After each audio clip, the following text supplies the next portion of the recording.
ọ̀rọ̀ mà wá dójú ẹ o nípínlẹ̀ Kwara àwọn ẹgbẹ́ tẹ́rọ́rìstì tuntun Mahmuda wọ́n ti gba ìjọba ìbílẹ̀ méjì gbáko nípínlẹ̀ Kwara sọ̀rọ̀ òdójú ẹ̀ báyìí another terrorist organization wọ́n ti dìde nípínlẹ̀ Kwara kì í wá ṣe pé wọ́n dìde nìkan wọ́n ti ń sọsẹ́ bí wọ́n ṣe ń pa àwọn fìjìláńtẹ́ ni wọ́n ń sọsẹ́ jí àwọn èèyàn gbé gba ransom wọ́n wá ṣe pápánbarì báyìí wọ́n ti ń control ìjọba ìbílẹ̀ 2 local government nípínlẹ̀ Kwara mo mọ̀ pé ẹ̀yin kan lè ní gbẹ́nu sáhùn ìsọkúsọ ni iṣẹ́ ìsọkúsọ ni ẹ má wọ́rì ṣé ẹ mọ̀ pé gbogbo àwọn ọmọ Yorùbá kan dìde wọ́n ń pariwo pé the only solution sọ̀rọ̀ lẹ̀ Yorùbá ní kí Yorùbá nation dìde àìmọye àwọn èèyàn tí wọ́n dìde kódà láti ìpínlẹ̀ Kwara gan tí wọ́n dìde ẹ fẹ́ tú Nàìjíríà ní kódà àwọn àkàkà tí ẹ̀ sọ wọ́n láwọn ò ń ṣe Yorùbá níta àwọn pé àwọn yàtọ̀ àwọn ẹgbẹ́ afẹ̀míṣòfò yìí àwọn eléyìí bíi Boko Haram náà ni wọ́n ṣe rí o kódà pẹ̀lú àwọn ìwádìí kan tá à ń ṣe wọ́n ní àwọn faction kan tí wọ́n ya kúrò lára ẹgbẹ́ Boko Haram àwọn ni wọ́n lọ fọ́ọ̀mù Mahmuda terrorist organization tó ń yọ ìpínlẹ̀ Kwara láàmú kódà lónìí bí mo ti ń sọ̀rọ̀ yìí gómìnà ìpínlẹ̀ Kwara gómìnà Abdulrahman pẹ̀lú àwọn ọ̀gá ológun ọ̀gá DSS ọ̀gá ọlọ́pàá gbogbo wọn ni wọ́n lọ sí àwọn ìjọba ìbílẹ̀ yìí tí àwọn ẹgbẹ́ afẹ̀míṣòfò Mahmuda tí wọ́n ti ń ṣe kíni tí wọ́n ti ń sọsẹ́ tí wọ́n ti ń sọ̀rọ̀ bí agbọ́n lónìí yìí wọ́n pa àwọn fìjìláńtẹ́ kan kí dẹ̀ lẹ̀sùn tí wọ́n fi kà wọ́n yẹn wọ́n náà fẹ́ dí àwọn lọ́wọ́ pé káwọn máa àtáàkì aráàlú ẹ mọ̀ wá gbàgbé ṣẹ́rọ̀rọ̀ Mahmuda yìí wọ́n ṣàwọn àlàyé kan fẹ́yìn èèyàn gbogbo ọmọ Yorùbá ṣẹ́rẹ́lẹ̀ yìí ó ní àpẹẹrẹ ńlá tó ń ṣe fún wa wípé ká mọ́ sùn kí gbogbo wa ó jí lónìí mo rí ìròyìn kan tí ọ̀gágun tẹ́lẹ̀ T.Y. Danjuma bàbá yẹn tó náà ti sọ̀rọ̀ wípé níbi tọ́rọ̀ Nàìjíríà dé dúró báyìí everybody defend ara ẹ̀ ẹ máa rí i pé ọ̀rọ̀ tó gbòde kan báyìí Nàìjíríà ni pé defend yourself ẹ má gbàgbé killings èyí tó ń lọ ní Plateau tó ń lọ ní Benue tá àti ìrí nǹkan kan ṣe sí ìpínlẹ̀ Kwara yìí náà àwọn ajínigbé tún sọsẹ́ àwọn èèyàn tó ń bọ̀ láti ìlú Àbújá Sienna ńlá ẹ máa wọn Sienna ńlá yẹn wọ́n sì kọlù sí wọn gbogbo àwọn tí ń bẹ nínú mọ́tò yẹn ni wọ́n kó wọgbó now gbogbo ọmọ Yorùbá gbogbo ìpínlẹ̀ Yorùbá kí leléyìí ń sọ fún wa ó ní wípé ká mọ́ sùn now fọ́nrán ibi tí gómìnà àtàwọn ọ̀gá ológun gan tí wọ́n ti lọ sí àwọn community ìyẹn àwọn local government táwọn ẹgbẹ́ afẹ̀míṣòfò tuntun yìí tí wọ́n ti dìde tí wọ́n ti yọ wọ́n lẹ́nu fọ́nrán yẹn ń bẹ ń bì máa gbé fọ́nrán yẹn sí tẹ́yìn èèyàn ò rí kẹ́ lè mọ̀ wípé wàhálà ti wọ Kwara I'm telling you the reality wàhálà gidi ó ti wọ Kwara even a lè sọ pé àwọn Boko Haram wọ́n ti gba ìjọba ìbílẹ̀ méjì nípínlẹ̀ Kwara because pẹ̀lú ìwádìí tá à ń ṣe wọ́n jẹ́ kó yé wa wípé àwọn ẹgbẹ́ afẹ̀míṣòfò yìí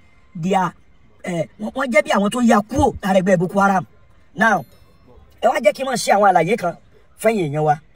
gómìnà ìpínlẹ̀ Kwara gómìnà Abdulrahman Abdulrasaq pẹ̀lú àwọn ọ̀gá ológun bí mo ti sọ síwájú wọ́n lọ sí àwọn àdúgbò yẹn níbi tí wọ́n ti ń sọsẹ́ lọ́wọ́lọ́wọ́ now àwọn nǹkan kan wà tí màá wá kà jáde fún yín kẹ́ wá wo oró tí àwọn ẹgbẹ́ afẹ̀míṣòfò Mahmuda yìí tí wọ́n ń ṣe wọ́n ti kó gbogbo àwọn ará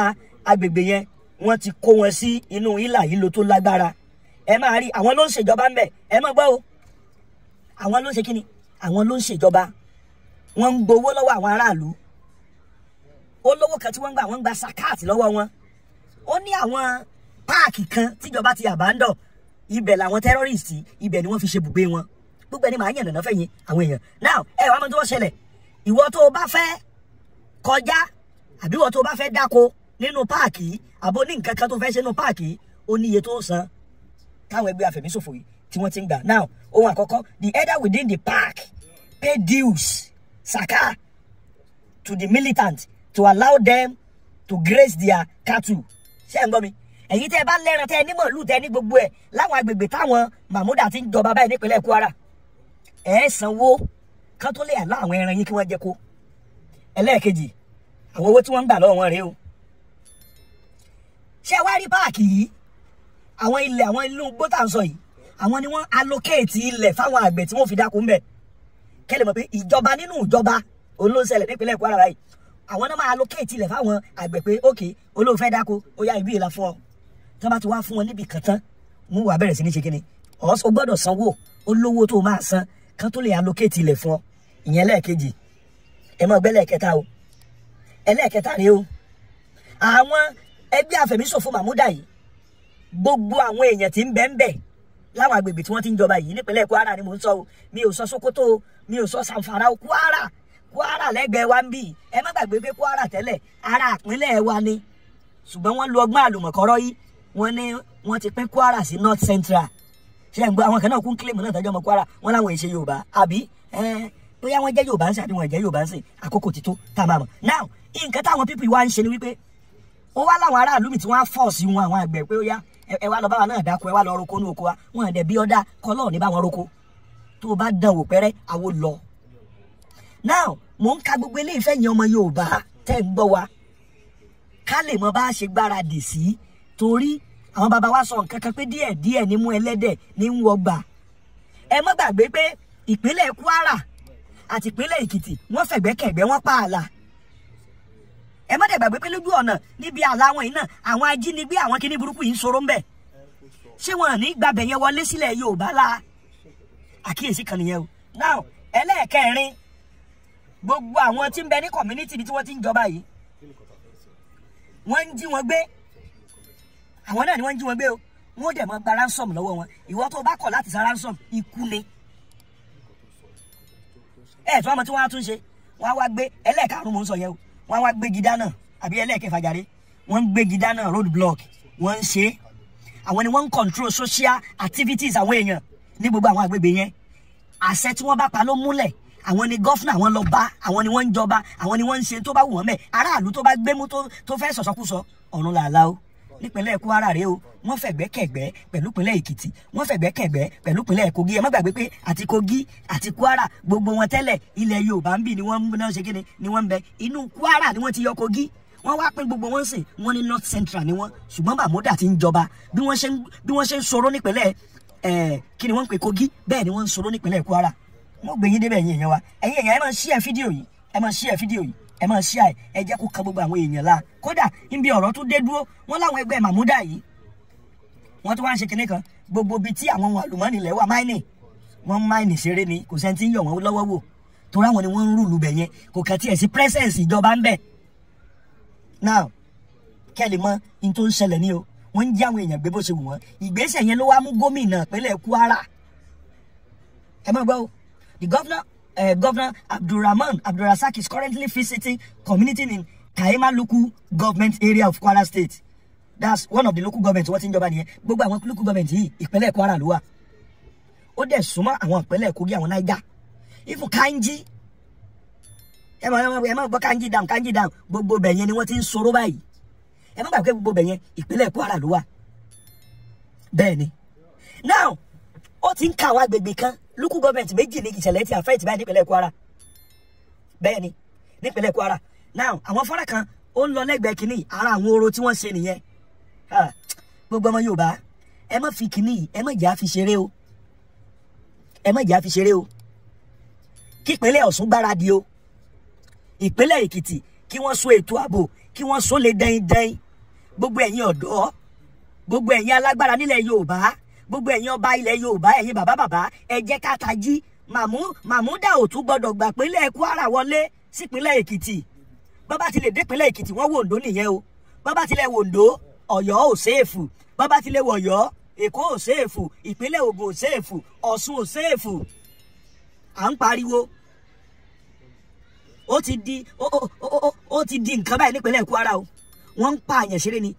ẹbẹ́ rí fọ́nà tó ń ṣò lẹ́gbẹ̀ẹ́ mi ara àwọn àkọlù àwọn Mahmuda nìyẹn mo rántí ìròyìn yẹn ńgbà tó kọ́ ìròyìn yẹn lọ́sẹ̀ tó kọjá àwọn kan nírọ́ ni I think orí Sahara Reporter ló kọ́kọ́ rí àwọn kan nírọ́ ni Sahara ó fẹ́ràn kó máa gbé fẹ́ẹ̀kì ṣé fẹ́ẹ̀kì náà ni lónìí tí gómìnà Abdulrasaq Abdulrahman tó fi gba àwọn ìpínlẹ̀ yìí tó fi gba local government yẹn lọ pẹ̀lú àwọn ọ̀gá ológun ńláńlá ni wọ́n lọ o ibi tẹ́ bá ti rí àwọn Major General commanding GOC tìbàdàn tìpínlẹ̀ Ọ̀yọ́ àti tìpínlẹ̀ Kwara ni wọ́n jọ lọ síbẹ̀ yẹn lónìí ẹ Google ẹ ṣe findings yín ìtọ́jà kẹ́mi ó máa pariwo eléyìí ni wípé àwọn ọmọ Yorùbá ò gbọ́dọ̀ sùn wẹ́rẹ́ kíní ń wọlé sí wa díẹ̀díẹ̀ nìyẹn o ẹ má gbàgbé ọ̀sẹ̀ tó kọjá náà kọ́ la rí ìròyìn kan tí wọ́n gbé jáde tí ẹni tó jẹ́ olórí àwọn JTF civilian joint task force tó sọ̀rọ̀ torí wípé ọ̀pọ̀lọpọ̀ àwọn ọmọ ẹgbẹ́ Boko Haram làwọn ti mú nípínlẹ̀ Èkó ṣùgbọ́n táwọn ọlọ́pàá jáde tí wọ́n ní kò rí bẹ́ẹ̀ ó dẹ̀ jọ gàtẹ́ kò jọ kàtẹ́ ṣé kò mọ fẹsẹ̀ méjèèjì ti ro báyìí ẹ̀yin èèyàn àkókò yìí ìsàkókò tá a máa sùn tá a máa wòran àkókò tá a máa gbé gbèsè àkókò tá a gbọ́dọ̀ so ètò ààbò lé dẹ́ndẹ́n ní gbogbo ilẹ̀ wa ni ẹ má gbàgbé ìpínlẹ̀ Ondo tẹ́lẹ̀ àwọn Fúlàní darandaran yọ wọ́n lẹ́nu àwọn Fúlàní darandaran tí ó ti yẹ kí ìjọba ó ti kéde wọn pé àwọn eléyìí terrorist ni wọ́n ibikíbi tẹ́ ẹ bá ti rí wọn ẹ sá wọn balẹ̀ ṣùgbọ́n àti ìgbọ́kéde kankan o lẹ́nu ìjọba o lónìí olónìí náà ni Tiwa bàbá yẹn Tiwa Danjuma àbí kí ni wọ́n pe bàbá wọn ẹ má bínú tí bàbá yẹn náà tó sọ pé everybody ẹ defend ara yín bí oṣù kan sẹ́yìn lọ́gá àjọ DSS sọ pé ẹ defend ara yín ó sọ ọ̀gá àjọ DSS sọ débi pé gbogbo ẹ̀yin communities káàkiri ẹ wá àwọn elite láàrin tí ó tẹ̀lé yín wá sọ́dọ̀ àwọn ẹ wá gba certificate gbogbo nǹkan tó bá yẹ kẹ́ ẹ gbà kẹ́yìn náà ó lè hàmù ara yín kẹ́ ẹ lè gbébọn tó bá ṣeéṣe káwọn terrorists mọ̀ gbébọn freely káàkiri àdúgbò ṣé àti gbébọn tí wọ́n wá gbọ́dọ̀ lé láti dáàbò bo ara yín wọ́n dẹ̀ ti ń pariwo defend yourself gbogbo gómìnà ilẹ̀ Yorùbá gbogbo ẹ̀yin gómìnà tẹ́ ń jókòó kiri àkókò jókòó yìí àkókò máa lọ pati kọ́ lélẹ́yìí ẹ dìde ẹ defend ilẹ̀ Yorùbá ẹ má jẹ́ kí Boko Haram kó gbalẹ̀ Yorùbá mọ́ wa lọ́wọ́ àwọn èèyàn ní mò ń rẹ́rìn ẹ mọ̀ pé ọ̀rọ̀ tó bá ti le jù náà ń gbà mí tá a ti pé kéèké yóò fẹ́ rẹ́rìn sí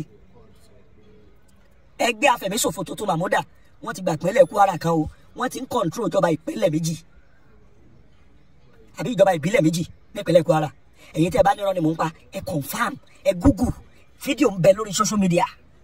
níbi tí gómìnà ìpínlẹ̀ Kwara gẹ́gẹ́ lẹ́ni pẹ̀lú àwọn ọ̀gá ológun tí wọ́n ti visit local government táwọn kẹ́ni ẹgbẹ́ afẹ̀míṣòfò burúkú yìí tí wọ́n ti ń sọ̀rọ̀ tí wọ́n bá dẹ̀ ti lè dé ìpínlẹ̀ Kwara àti wọlé sí ìpínlẹ̀ Èkìtì ó yìí sì àti wọlé sóńdó ìrọ̀rùn ló máa bá dé àti wọlé sọ́ṣun kò ní nira o kódà àti kọlù ìpínlẹ̀ Ọ̀yọ́ yóò rọrùn ìdí nìyẹn tí gbogbo ìpínlẹ̀ kọ̀ọ̀kan gbọ́dọ̀ ṣètò ààbò lẹ̀ wọn kó lè dáindáin ẹgbẹ́ afẹ̀míṣòfò Mahmuda tuntun ti wọlé o sípínlẹ̀ Kwara o ìyẹn mo ní kí n gbé sẹ́yìn èèyàn wa létí o ẹ̀yin èèyàn ẹ máa share fídíò yìí o ẹ pín ẹ jẹ́ ọkàn gbogbo àwọn ọmọ Yorùbá la kí gbogbo wa ó tají àwọn pípù yìí pẹ̀lú àjẹ́ndà wọn ò ṣeré o wọn ò ṣe kíni wọn ò ṣeré o eléyìí ni mo ní kí n mú wá fẹ́yìn wa kò ní pẹ́ ṣùgbọ́n tó bá dọ̀la lágbára Ọlọ́run bó bá mo sábà kọ́sẹ̀ tó parí a ṣètò tí yóò jẹ́ pé gbogbo wa a máa jọ máa sọ̀rọ̀ pọ̀ tá a máa wà interactive tá a tún máa wà àṣírí mi tẹ́ ẹ ti mọ̀ nípa àwọn ẹgbẹ́ afẹ̀míṣòfò tuntun tó fẹ́ wọlé Yorùbá yìí tá a tún mú wá fẹ́yìn yẹn wa ṣùgbọ́n n tẹ́ ẹ sì fún mi ni pé ẹ bá mi ṣí ẹ fọ́nrán yìí ẹ jẹ́ kan gbogbo àwọn ọmọ Yorùbá la ká mọ̀ wípé inú ewu la wa a gbọ́dọ̀ sùn àkókò òṣèré láti defend ara wa ilẹ̀ Yorùbá ò ní dàrú ibi tí a máa rí wọn oníbẹ̀lẹ̀ ń já mo fẹ́ ṣe ṣùgbọ́n later máa padà ṣe ètò tó máa gùn dáadáa lórí eléyìí bí mo ṣe ń rí kinní yẹn káàkiri mo ṣe ní a gbọ́dọ̀ tètè jẹ́ káwọn èèyàn wa kí wọ́n mọ̀ nípa eléyìí ẹ ṣe ń gbogbo ẹ̀yin èèyàn wa tó bá tún dìgbà míì a tún gbìyànjú ká tún máa mú àwọn nǹkan míì tuntun àbá tún rí ká mọ̀ mú wa fún ẹ̀yin èèyàn wa ẹ ṣeun ẹ sábà ẹ bá mi ṣí àìkú kan gbogbo àwọn èèyàn wa kó kàn wọ́n la lágbára Ọlọ́run ilẹ̀ Yorùbá ò ní bàjẹ́ gbogbo ẹni tó bá lóun balẹ̀ Yorùbá jẹ́ Ọlọ́run Olódùmarè yóò bá wa tẹ̀ wọ́n rì lágbára Ọlọ́run ìgbà tí ilẹ̀ Yorùbá bá dé o èmi àtẹ̀yà àtàwa wọn ò ní fẹ́ ní kẹ́ni sàwátì yóò dáa fún gbogbo wa o ẹ ṣeun ó dàbọ̀ ó dìgbà kan.